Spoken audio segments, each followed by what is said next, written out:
Friends, இன்றைக்கி நம்ம வந்து கோல்டு டெஸ்ட் எப்படி பண்ணுவோன்னு சொல்லிட்டு பார்ப்போம். அதனால் கோல்டுன்னு எழுதிப்போம்.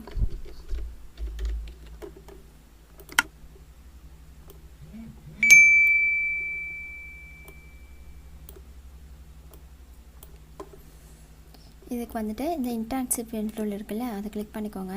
அதை கிளிக் பண்ணிட்டு எனக்கு கொடுத்துட்டு இங்கே ஃபில் டூல் இருக்குல்ல, அதில் போயிட்டு இந்த ஃபவுண்டன் ஃபில் டைலாக் இருக்குல்ல, அதில் கஸ்டம் கொடுத்துட்டு லீனியர்லேயே வச்சுட்டு கஸ்டம் கொடுத்துட்டு இங்கே வந்துட்டு இந்த எல்லோ இந்த இடத்துல வந்துட்டு இன்னொரு இந்த எல்லோ கொடுங்க.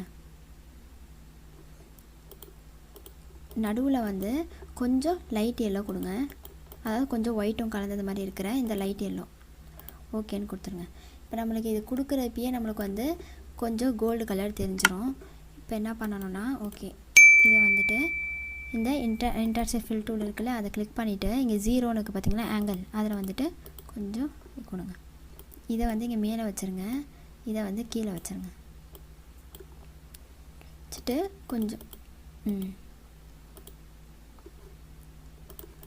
இப்போ இதை கண்ட்ரோல் டி கொடுத்து டூப்ளிகேட் கொடுத்துட்டு இதுக்கு வந்துட்டு இந்த லைட் எல்லோ சொன்னோம் தெரியுமா, லைட் எல்லோ, இந்த எல்லோ கொடுத்துருவோம்.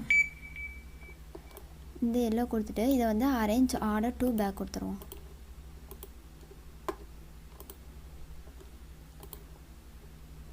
கொடுத்துட்டு அதை கொஞ்சம் இப்படி லைட்டாக பெருசு பண்ணிக்கோங்க. அதாவது நமக்கு வந்து இங்கே லைட்டாக தெரியணும், அதாவது அந்த கோல்டு எஃபெக்ட் வந்து நமக்கு லைட்டாக அங்கே ஷேட் அடிக்கிறது மாதிரி தெரியணும், மின்றது மாதிரி தெரியுதா. இப்போ இதுக்கு வந்துட்டு நம்ம இந்த லாஸ்ட்டில் கொடுத்தோம்ல, அதை ரைட் கிளிக் பண்ணிவிட்டு இங்கே வந்துட்டு பார்த்திங்கன்னா லெட்டர் கோல்டு மாதிரி வந்துடுச்சு. இப்போ நம்ம கோல்டுன்னு கொடுத்துட்டோமா, இதை வந்து கண்ட்ரோல் டி எடுத்து டூப்ளிகேட் எடுத்துக்கோங்க. பிட் மேப்பில் போய் கன்வெர்ட் டு பிட் மேப்னு கொடுத்துட்டு ஓகேன்னு கொடுத்துட்டு இதை வந்து இங்கே மிரர் கொடுங்க.